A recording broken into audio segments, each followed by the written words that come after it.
कोणतं पुस्तक आहे? नरकातला स्वर्ग. ते पुस्तक जे नाव आहे ना त्याचं नाव बदलण्याची गरज आहे. त्यांनी म्हटलं आहे नरकातला स्वर्ग, बरोबर आहे. त्या पुस्तकाचं नाव नरकातला राऊत. काय? नरकातला राऊत ठेवायचा. ते त्यांना हेडलाईन बदलण्याकरता मी पत्र लिहिणार आहे.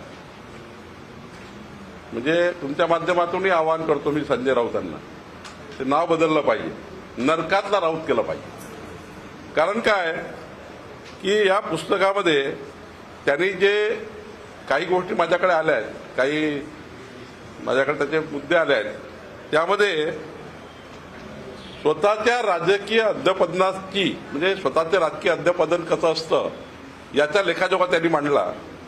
आणि खरं तर किती दिशाहीन व्यक्ती आहे या पुस्तकामध्ये त्याचे उल्लेख आहेत. आणि नैतिक दिवाळखोरीची खरी कहाणी संजय राऊतांनी त्यामध्ये लिहिली आहे. आणि म्हणून त्याला मी म्हटलं की ह्या पुस्तकाचं नाव बदला.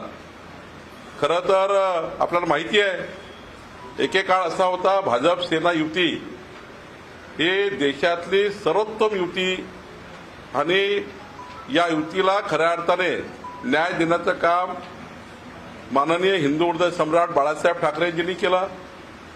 हिंदुत्वाचे आधारावर या महाराष्ट्राला देशाला दिशा दिली आणि खऱ्या अर्थाने संजय राऊत सारख्या व्यक्तीने हिंदू हृदय सम्राट बाळासाहेब ठाकरेंच्या विचाराची शिवसेना संपवण्याचं काम भारतीय जनता पार्टीच्या हिंदुत्वाच्या मुद्द्यापासून फारकत घेऊन काँग्रेसच्या दावणीला उद्धव ठाकरेंना बांधण्याचं काम संजय राऊतांनी केलं.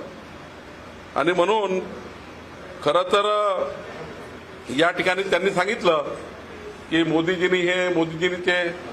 आपल्या सर्वांना माहिती आहे की गोधरा हत्याकांडामध्ये सुप्रीम कोर्टाने जी SIT केली होती त्यामध्ये 2012 मध्ये माननीय मोदीजींना क्लीन चिट मिळाली होती. 2022 मध्येही सुप्रीम कोर्टाने मोदीजींना त्या ठिकाणी कोणतेही पुरावे नाही म्हणून क्लीन चिट दिली.